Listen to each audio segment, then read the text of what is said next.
Bismillahirrahmanirrahim. Assalamualaikum warahmatullahi wabarakatuh. Baik, kali ini kita akan mencoba ya untuk belajar bagaimana sih kita membuat diagram, ya. Membuat diagram dalam statistika, ya. Oke, nanti hari ini kita akan mencoba untuk membuat 3 diagram ya. Nanti kalau dalam statistika itu kan dalam statistika deskriptif itu salah satunya adalah memvisualisasikan data. Ya. Nah, bagaimana sih kita memvisualisasikan data, membuat gambar dari suatu data? Ya. Oke, salah satunya adalah kita membuat yang namanya diagram. Ya. Diagram itu ada banyak jenis diagram ya. Ada diagram lingkaran, diagram batang, diagram garis, ada yang namanya histogram, ada yang namanya heat map, ya, dan lain sebagainya ya. Nah, kali ini kita akan membahas tentang bagaimana sih membuat diagram batang, diagram lingkaran, dan diagram garis, baik secara manual, ya, manual itu maksudnya menggunakan tulis tangan, atau menggunakan Microsoft Excel. Ya. Oke, sebelum kita masuk ke bagian diagramnya, kita akan review sebentar ya, bahwa dalam statistika itu terdapat 4 tipe data ya, atau 4 skala pengukuran ya. Mungkin teman-teman sudah pada paham ya. Yang data secara umum ya. Sebelum kita masuk ke 4 tipe itu ya, secara umum data itu dibagi menjadi 2. Yang pertama adalah data kualitatif dan yang kedua adalah data kuantitatif. Data kualitatif itu tidak berupa angka, maksudnya itu nggak bisa dilakukan operasi penjumlahan. Dan yang kedua adalah data kuantitatif, ya, yaitu berupa angka. Kita dapat melakukan operasi penjumlahan. Contohnya apa? Yang kualitatif itu ya seperti tinggi badan, jenis kelamin, pendidikan, ya, jenis kelamin laki-laki perempuan nggak bisa dijumlahkan. Laki-laki tambah perempuan jadi apa kan nggak bisa. Kuantitatif itu berupa angka seperti tinggi badan, jarak, suhu, dan lain-lainnya, nilai. Ya. Nah, kualitatif itu dibagi menjadi 2, ya. Data kualitatif itu dibagi menjadi 2, ada data nominal dan ada data ordinal. Ya. Nominal itu tidak ada urutan gampangannya, seperti jenis kelamin itu nggak ada urutan ya, laki-laki lebih dari perempuan atau kurang dari perempuan. Provinsi itu juga itu data nominal karena dia tidak ada urutan.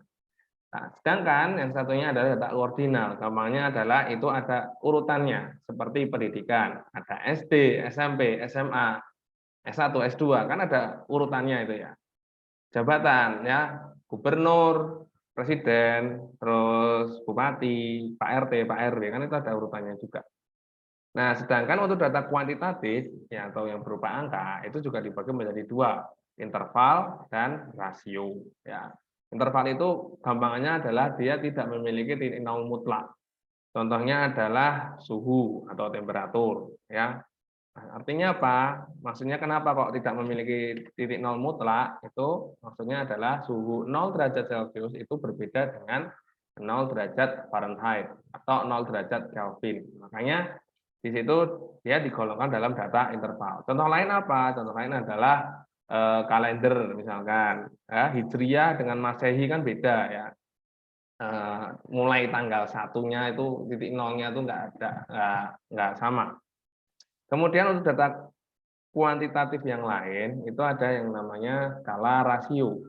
Ya, data rasio. Dia memiliki titik nol mutlak ya. Di situ bisa kita lihat bahwa ada jarak misalkan meter, ada inci, ada kaki ya. 0 meter itu sama dengan 0 kaki, 0 inci ya.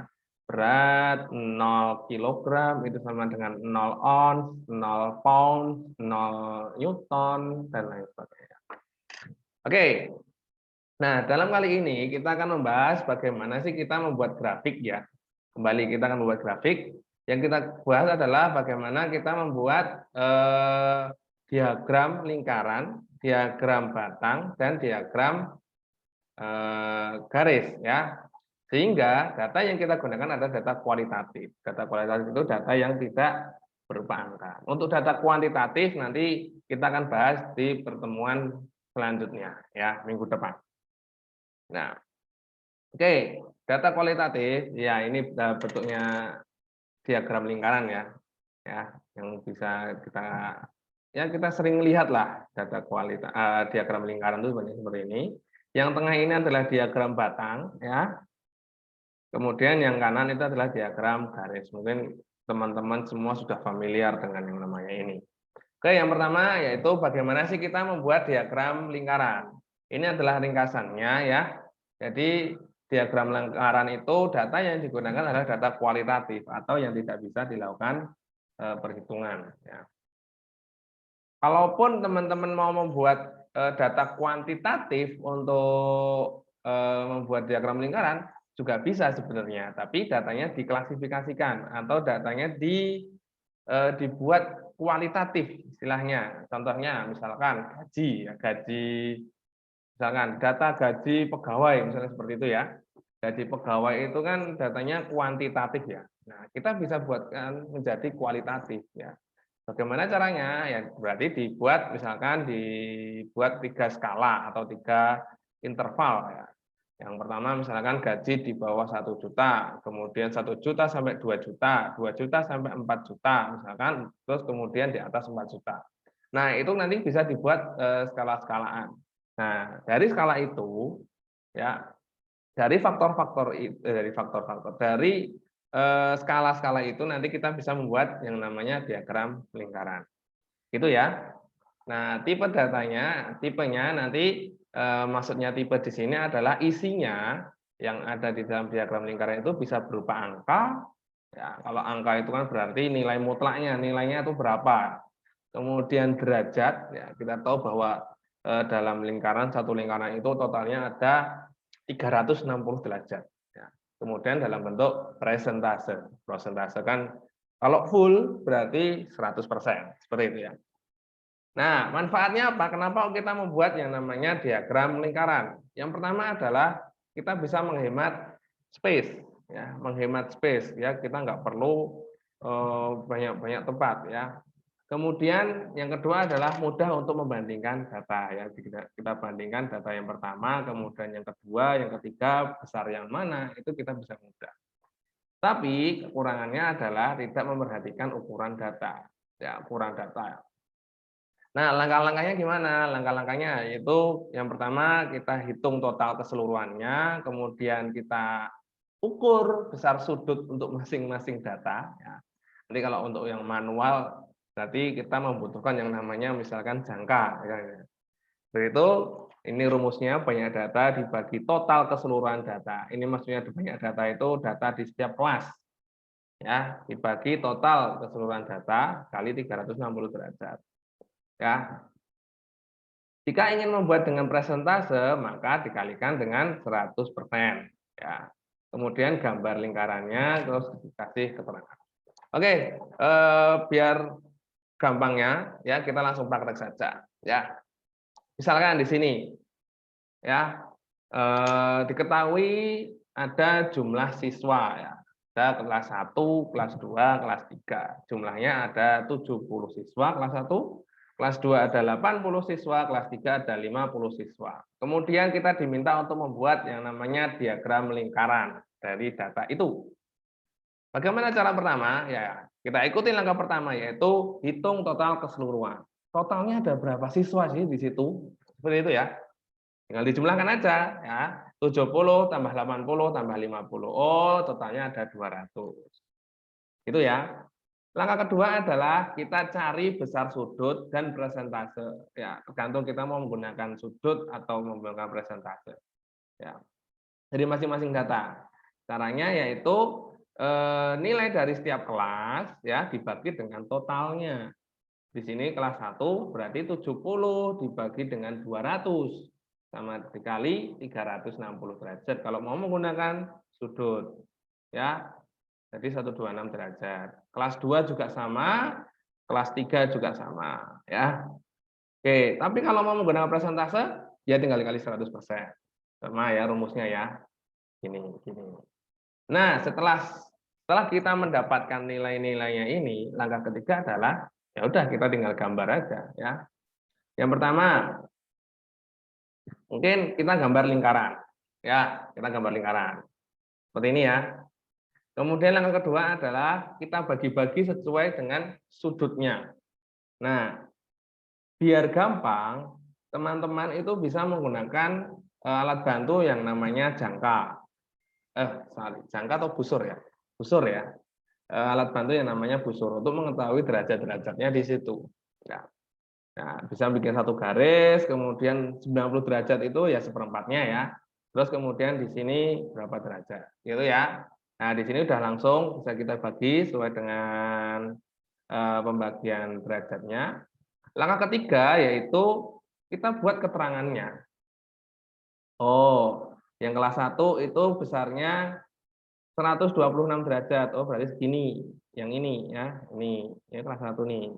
Nah, kita bisa ngasih keterangan dengan jumlahnya, ya kelas 1 itu 70 orang, kelas 2 80 orang, kelas 3 50 orang.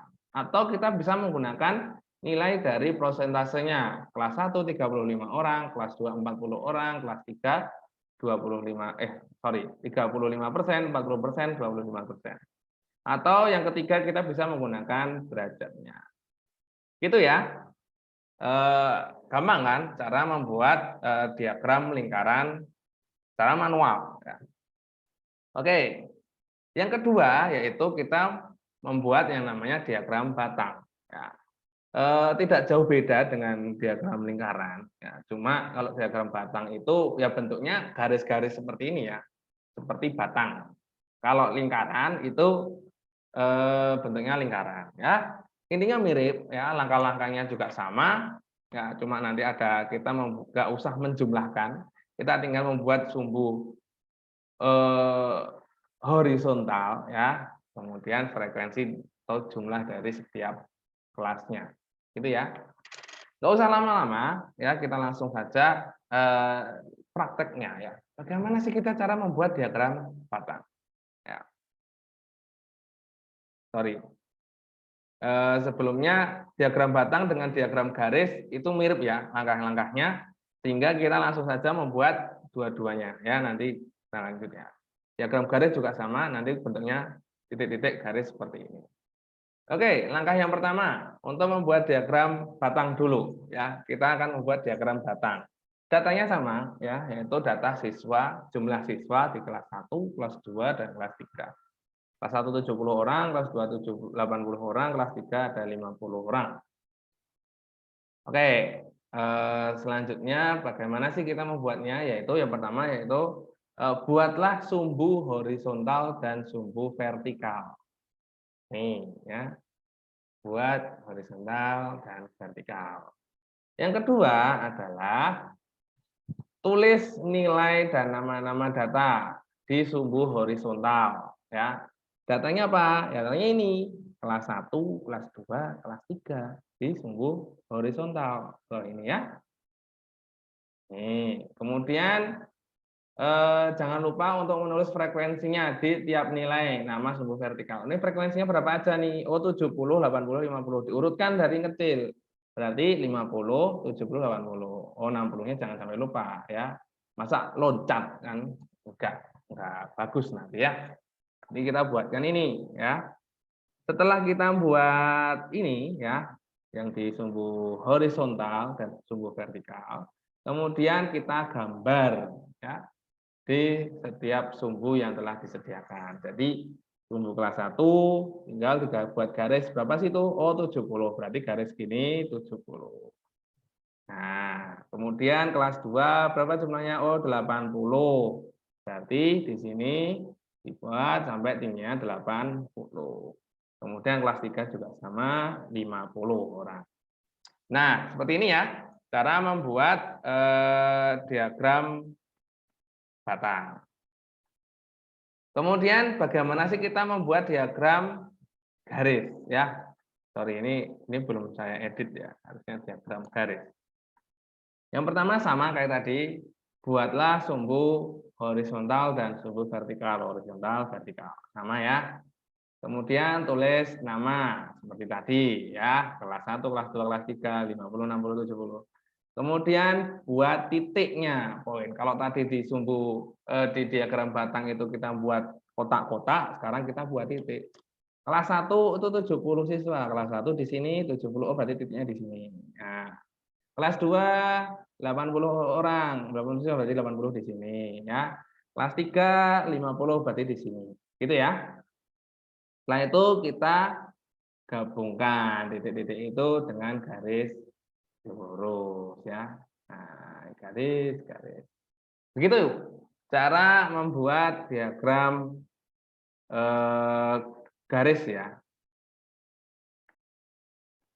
Oke, tadi kita membuat diagram lingkaran, diagram batang, diagram garis dengan cara manual. Kali ini kita akan mencoba membuat ketiganya itu ya, diagram batang, diagram lingkaran, diagram garis dengan menggunakan software bernama Microsoft Excel. Ini teman-teman sudah familiar ya dengan Microsoft Excel ya. Oke, langkah pertama yaitu input data dulu ya. Kita kelas 1 yang tadi, kita menggunakan data yang sama ya. Contoh lagi ya. Kelas 1 itu ada 70, kelas 2 80, kelas 3 ada 50. Kemudian langkah selanjutnya adalah ya kita blok ini ya, kelas 1, kelas 2, kelas 3. Kalau misalnya ada 4 kelas ya udah kita blok semuanya. Kemudian klik insert. Oh iya, ini saya menggunakan Microsoft Excel 2010 ya. Mungkin kalau teman-teman menggunakan yang versi lain mungkin bisa menyesuaikan ya. Saya kira agak mirip juga sih.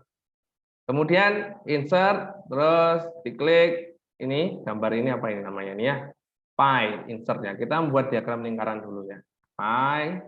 Nah, kita memilih mau pakai yang mana ini, nah, mau yang 3 dimensi atau 2 dimensi. Nah, kita coba yang 2 dimensi. Nah, kemudian setelah ini banyak banget pilihannya di atas ya, mau buat yang bentuk seperti apa. Ini ada klik layout, quick layout, mau yang mana ya. Kita coba yang pertama aja ya. Nah, sudah jadi nih diagram lingkaran. Gampang kan membuat diagram lingkaran. Mungkin nanti tinggal kasih judul jumlah siswa. Nah, ini pertanyaannya adalah, nah, bagaimana sih kita membuat ganti ini kan 35%, 25%, 40%. Bagaimana jika diganti dengan nilai jumlahnya ya? Caranya adalah, sorry saya kecepatan ya.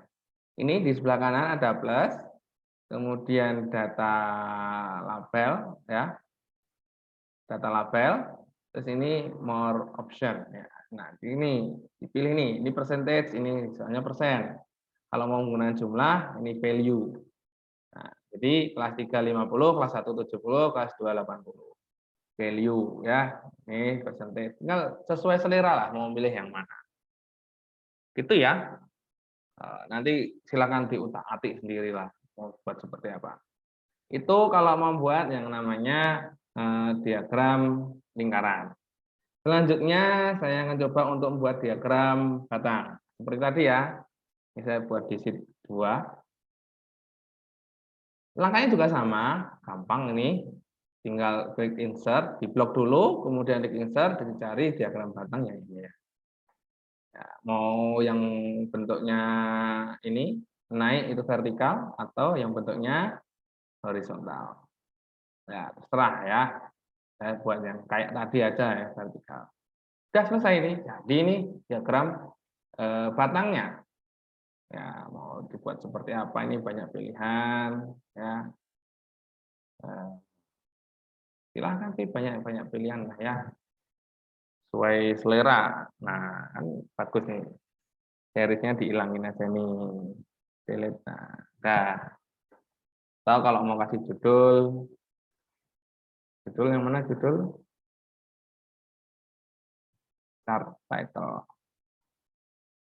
Oke, ini ya jumlah siswa. Gini ya. Oke, yang ketiga, bagaimana kita cara membuat diagram garis ya. Saya buat di sheet ketiga ya.